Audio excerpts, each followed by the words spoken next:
اللهم ارحمنا بالقرآن واجعله لنا إماما ونورا وهدى ورحمة. الحمد لله رب العالمين، والصلاة والسلام على أشرف الأنبياء والمرسلين.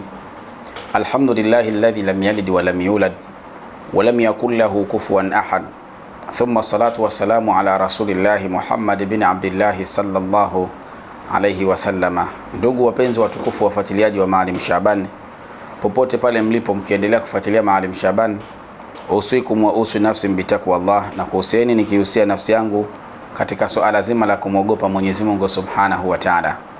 Ndugu zangu wapenzi watukufu, ama baada ya kumshukuru Mwenyezi Mungu na kumtakia ziada kipenzi cha umma Mtume Muhammad sallallahu alayhi wasallama, tuomba Mungu kwa rahma yake na mapenzi yake awasamehe maruhumu wetu waliotangulia mbele ya haki. Pia tuomba Mwenyezi Mungu Subhanahu wa Ta'ala atupe nuru ya maisha sisi wenyewe, atupe nuru ya kumwelekea yeye Allah Subhanahu wa Ta'ala katika ibada alizotuamrisha kwazo, na Allah atupe nguvu na istidadi na ujasiri kuyaacha maasi aliyotukataza kwayo. Ndugu zangu wapenzi watukufu, kama kawaida tupo katika mwendelezo wa vipindi. Vipindi vyetu tulisema katika vipindi vilivyopita tuliozungumzia mwanamke na mwanaume ambaye anaolewa kwa lengo la kwenda kufuata mali kwa mke, na mwanamke ambaye yuaolewa lengo si kuolewa, anaenda kufuata mali kwa mume.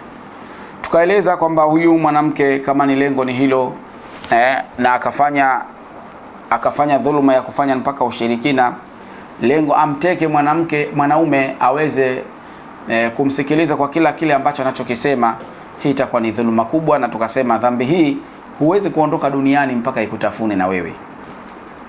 Na kwa upande wa wanaume hivyo hivyo tukasema kwamba anamuoa mwanamke kwa sababu tu anamuona na mali, sio kwa sababu amempenda ili wapate kuanzisha maisha. Hapana, anamuoa kwa sababu ana mali, lengo na makusudio aweze kupora zile mali.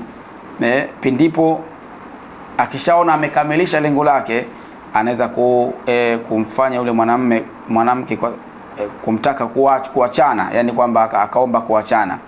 Hii ni hatari ndugu zangu. Unaweza kuona kwamba vile umemkomoa ule mdhulumu, lakini ukweli wa mambo hujamdhulumu, bali umemhifadhia, na si kumhifadhia tu, bali pia na hiyo dhambi uliyoifanya hapa duniani lazima itakuchukua kwa uwezo wa Mwenyezi Mungu, kwa sababu dua ya mwenye kudhulumiwa huwa haiendi patupu. Ndugu zangu wapenzi watukufu katika imani, tukawa tumeishia na tukafafanua, tukasema kuna dua tutakuja kuielekeza. Sasa dua ambayo kabla hatujaielekeza, kwanza leo tuingie kidogo kwenye maswali, maana muda mrefu hatujajibu message za watu ambazo wametuma. Mwisho wa siku wanaweza kuona kama Maalim Shabani kama unadharau vile. Watu wakutumia message nyingi alafu hautujibu message zetu, na ulituambia kwamba utatujibu kwa njia ya public hapa. Leo tukaona ngoja tujibu. Hapa kuna maswali karibia manne. Kuna maswali karibia mangapi? Karibia manne. Naam. Tumombe Mwenyezi Mungu atuafikie tuweze kuyajibu vile ipasavyo. Swali la kwanza linauliza hivi. Anasema asalamu alaykum wa rahmatullahi wa barakatuh. Maalim Shabani anasema yafaa mtu kutumia tiba kuku mwekundu au kuku mweusi? Bimaana niliwahi kwenda sehemu, nilipofika nikaambiwa nilete jogoo wekundu wawili au nilete jogoo weusi wawili. Allahu akbar. Maswali ndo hayo jamani. Maswali ndo hayo. Mwenyezi Mungu atuafikie kheri inshallah taala. Ndugu mtazamaji unayefuatilia Maalim Shabani, swali lako lilouliza liko clear kabisa kwamba yafaa mtu kwenda kutumia kuku mwekundu au kuku mweusi katika masala mazima ya tiba, kwa sababu anasema huyu jina amelihifadhi, ametuma tu message, jina amelihifadhi. Anasema alishawahi kwenda sehemu akaambiwa tiba yako ulete kuku mwekundu au kuku mweusi. Sasa yeye anauliza, je, inafaa kisheria? Kiufupi, tiba ya kuku mwekundu na kuku mweusi anaenda kuchinjiwa ni shetani. ili aridhishwe kile anachokitaka, ili aweze kama ni kuondoshea maradhi shetani yule aweze kuondosha, kama ni uchawi ili aweze kumuondosha yule jini ambaye anayekusumbua wewe. Lakini hawa majini ambao wanataka kuchinjiwa kuku, yani wao wametaka kiufupi ni mfumo maalumu unaelekeza hivyo. Unaelekeza ukifika hapo utachinja kuku mwekundu, ukishachinja kuku mwekundu jini huyu atakuwa ni mwenye kuondoka, au uchawi unaokusumbua utakuwa ni mwenye kuondoka. Hii ndugu yangu haifai.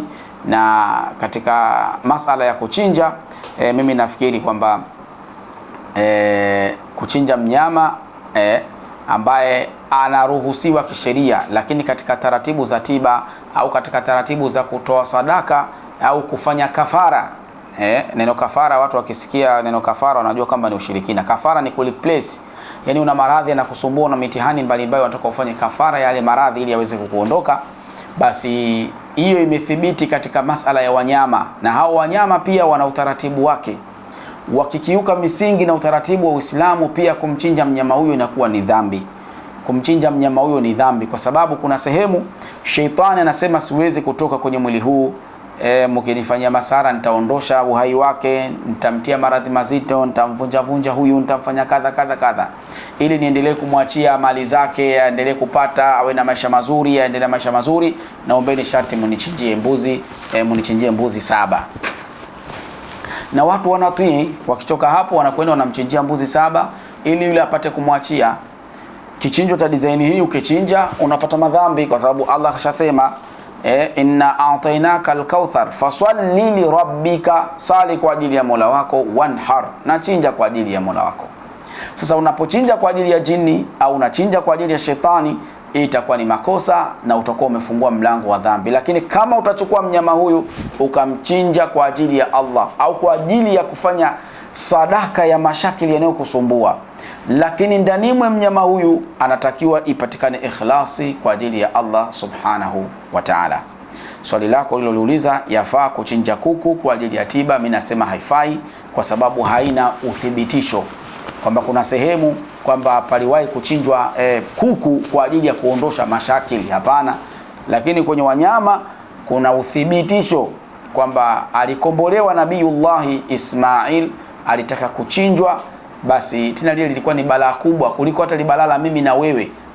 Aliyetaka kuchinjwa ni binadamu, lakini katika kumreplace kuchinja yule binadamu na aliposadikisha ndoto yake Nabiullah Ibrahim, basi Mwenyezi Mungu Subhanahu wa Ta'ala kwa kuona nguvu ya imani ndo akamreplace. Baada ya kumchinja Ismail akabidi amshushie kondoo. Lile lilikuwa ni balaa kubwa kuliko hata maradhi. Lile lilikuwa ni balaa kubwa kuliko hata wasema kutafuta riziki. Lilikuwa ni balaa zito. Wewe unaje leo una miaka zaidi ya 30 hujapata mtoto, alafu Allah akakuruzuku mtoto. Yule mtoto hivi utakuwa unampenda kwa kiwango gani? Utakuwa unampenda sana. Ushanifahamu Na ukiwa unampenda sana, alafu hapo hapo Mwenyezi Mungu akupe amri, anakuambia bana mchinje huyo mtoto wako. Unasemaje? Panakuwaje? Patamu pazito. Huna mtoto na mtoto ni mmoja, alafu Mungu anakuambia chinja huyo. Inni ra'aytu fil manami anni adhbahuka, mimi nimeota katika nimekuona usingizini na kuchinja wewe mwanangu, fandhur madha tara. Hebu unasemaje? Angalia, unaonaje hilo? Nabiullah Ismaili akamwambiaje Nabii Ibrahim?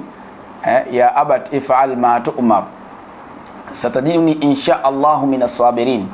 Ewe baba yangu, fanya kile ulichoamrishwa na Mola wako, utaniona mimi mwenye kusubiri insha Allah, sitaweza kupinga kwenye hilo. Wafadainahu bidhibhin adhim, tukamfidihisha, tukaleta fidia ya kichinjwa kilichokuwa adhim kutoka peponi. Ndiko akachinjwa kondoo baada ya kuchinjwa Nabii Ibrahim. Tunaona kwamba mpaka Allah ndiye kateremsha mnyama. Sasa tunapata asas ya mambo mengi, mshanifahamu vizuri. Hata ukienda hija, kuna baadhi ya vitu ukivikosea, kuna hukumu unatakiwa utoe kafara ya kuchinja wanyama ili usamehewe katika makosa yale uliyoyafanya, ili hija yako ipate kusihi. Si hivyo tu, kuna sehemu, kuna katika masala ya hija kuna siku maalumu, siku ya kuchinja. Siku ya kuchinja kwetu inakuwa ni sunna, wenzetu inakuwa ni lazima, ili hija yako ipate kukaa sawa sawa. Kuna sehemu unatakiwa uchinje. Sasa vichinjwa hivi vya wanyama vina asili ndani ya Qur'ani, lakini vichinjwa vya ndege, sijui akina kuku akina ndege, hivi bana havina asili kwa kweli. Na istoshe mtu anakuambia kabisa lete mwekundu. Kama ni lengo ni kuchinja kwa ajili ya kula yeye mwenyewe au kuchinja kwa ajili ya kuwapa watu, mbona lazima awe mwekundu? Na kwa nini lazima awe mweusi? Hii rangi nataka ni hii rangi hii. Ushanifahamu vizuri Ndani hapo kuna jambo hapo, kwa makini yewe ndugu yangu unayekwenda kwa waganga au kwa matabibu kutibiwa. Nadhani swali lako nitakuwa nimelijibu vile ipasavyo insha Allah. Assalamu alaikum, tunaingia swali la pili. Assalamu alaikum Maalim Shabani. Ndugu zangu huwa nayaandika haya maswali. Yaani nayatoa kwenye WhatsApp na kwa nayaandika hapa nipate uwepesi wa kuyasoma. Mwingine anaweza kusema bwana nasoma kwenye karatasi. Hapana, haya maswali tunayatoa huku tunayahamishia hapa, lengo kupata kuyasoma kwa uwepesi na kwenda kwa mtiririko. Maana message ilivyo, unaweza kuikuta message ya juu ya chini kule ukamsahau. Unajibu watu wa huku, wengine kule ukawasahau.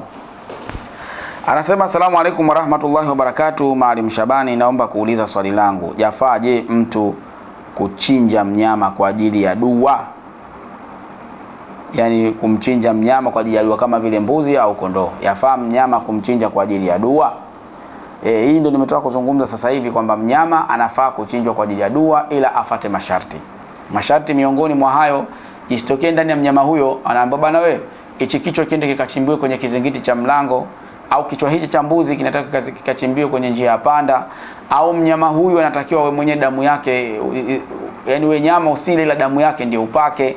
Naam, au mavi ya mnyama huyu utakapochinjwa unatakiwa upake miguuni, au vitu kama hivyo. Ukishaanza kufanya majambo kama hayo, unafungua sasa mlango wa ushirikina, na hatimaye siku kile kichinjwa kitakuwa batil, kitakuwa kina maana yoyote. Mnyama yule achinjwe tu kwa ajili ya Allah, asiwe na mambo mengi. Kikubwa kinachotakiwa kudhibiti pa ni nia tu. Ituke nia, unachinja kwa ajili gani? Unachinja kwa ajili ya maradhi yaondoke, unatoa sadaka mnyama huyu lengo mambo yafunguke, unatoa sadaka mnyama huyu lengo na makusudio Allah amhifadhi mtoto, Allah ampe akili mtoto, umemaliza. Na ile nyama pia ya sadaka utakayotoa, hata ukichukua na mwenye kiduchu ukala, isiwe ni haramu tena. Ushafahamu Yaani kwa masharti kwamba wewe mwenyewe usile hata kidogo. Wewe unachotakiwa wewe upake damu upake, nyama usile. Ndugu zangu, huo unakuwa ni mtihani. Haya, Allah atustiri kwa hayo. Ndugu zangu wapenzi watukufu, kuchinja kwa ajili ya Allah kumeruhusiwa, na kuchinja mnyama pia imeruhusiwa, na mnyama huyo achinjwe kwa ajili ya Allah. Hata sasa hivi, inna a'tainaka al-kauthar fasalli li rabbika wanhar. Naam, inna shani'aka huwal abtar. Fasalli li rabbika, swali kwa ajili ya Mola wako na chinja kwa ajili ya Mola wako. Yani kinachokusudiwa, yani ile nia iwepo kwa ajili ya, isiwe kwa ajili ya shetani, isije kwa ajili ya kiumbe katika kuamrisha. La ta'ata al-makhluq fi ma'siyati al-khaliq, hakuna kumtii kiumbe katika kumwasi muumba Allah subhanahu wa ta'ala. Kwa ajili hiyo uliouliza swali lako, tiba ya kuku mweusi na kuku mwekundu haifai. Tiba ya kuchinja mnyama kwa ajili ya shetani haifai. Kuchinja kwa ajili ya Allah inafaa, tena inafaa sana tu. Ndio ndugu zangu wapenzi watukufu, tutoshike na hayo maswali yetu mawili ambayo yameulizwa. Kipindi kijacho tutakuja kusoma tena maswali mengine yatakayoulizwa na ndugu zetu, ili tuendelee kustafidi zaidi insha Allah taala. Kama kawaida, hapa tuna bukhuri liwikaya, kashikashi tunayo hapa, tuna ibtal sihri hapa, tuna mafuta hizbul bahari hapa, tuna mafuta halisi ya sandaruti. Kwa ajili hiyo, wale ambao wanayohitaji, basi namba za simu ndio hizo ambazo zinapita hapo kwenye simu yako, waweza ukatupigia muda wote utakapokuwa mwenye kuhitaji hivyo vitu insha Allahu taala. Subiani kila hapa naona imekwenda zake, ina maana imeisha. Kwa ajili hiyo tufanye fikra na utaratibu ambao wale ambao wanatuma message bana, naomba wewe pale utakapokuwa tunawaambieni, basi bora uweke hata order. Unatuma hela yako, sababu dawa yangu nihifadhie. Ushanifahamu vizuri sababu zile dawa zinatengenezwa mara nyingi zinaenda kwa misimu. Nikisema misimu, kwa mfano kama dawa zinazotumia asali, kuna muda asali inakuwa ghali, unaweza ukaichanganya kashikashi ukamuuzia mtu bei juu, na hicho kitu mimi sitakagi. Tunavizia misimu ambayo ile asali inakuwa kidogo rahisi. kwa sababu unaweza kuwapandisha watu bei, ukawapa shida watu wanazo, lakini uwezo wa kununua dawa kawa haupo, unaona bora usitengeneze. Sasa kama mtu unahitaji, basi wewe unafanya order mapema insha Allah taala. Nyuma kamera akisema mapema Habibi Suleiman bin Sultan, na mimi ni ndugu yako Maalim Shabani kutoka hapa Mbande, Maalim Shabani Dua Center. Tunawakaribisheni sana. Uhibbukum fillah. Tuwatakie utazamaji mwema. Wassalamu alaikum wa rahmatullahi wa barakatuh wa ila liqa. Kile kituo chako pendwa cha tiba asili na dua cha Shifa chini ya Maalim Shaban sasa kinatibu magonjwa yote sugu ikiambatanishwa na visomo mbalimbali. Yes, Shifa wanatibu presha, matatizo ya kichwa, matatizo ya macho, kisukari, miguu kufa ganzi, kutoshika ujauzito au kuharibika kwa ujauzito, matatizo ya nguvu za kiume, nuksi, mikosi, mashaitani pamoja na vifungo vya uchawi. Njoo wewe na familia yako uondokane na matatizo uliyokuwa nayo. Kwa mawasiliano zaidi piga simu namba 0755782478 au 0717284242 na 0625575272. Shifa, ukipona wewe na taifa pia limepona. Wote mnakaribishwa.